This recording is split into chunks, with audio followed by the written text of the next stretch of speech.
மத்தேயு 1:18.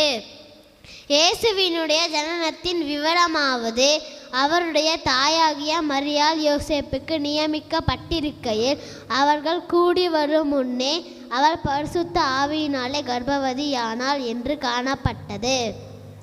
அவள் புருஷனாகிய யோசேப்பு நீதிமானாயிருந்து அவளை அவமானப்படுத்த மனதில்லாமல் இரகசியமாக அவளை தள்ளிவிட யோசனையாயிருந்தான்.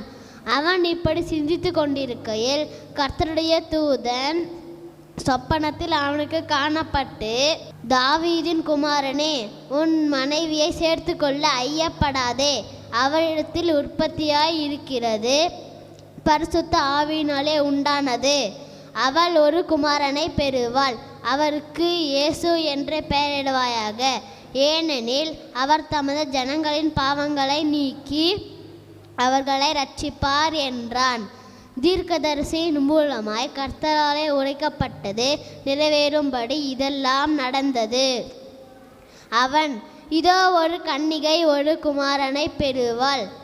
அவருக்கு இம்மானுவேல் என்று பெயரிடுவார்கள் என்று சொன்னான். இம்மானுவேல் என்பதற்கு தேவன் நம்மோடு இருக்கிறார் என்று அர்த்தமாம். யோசேப்பு நித்திரை தெளிந்து எழுந்து கர்த்தருடைய தூதன் தனக்கு கட்டளையிட்டபடியே தன் மனைவியை சேர்த்து கொண்டு அவள் தன் முதல் பெயரான குமாரனை பெருமளவும் அவரை அறியாதிருந்து அவருக்கு இயேசு என்று பெயரிட்டான்.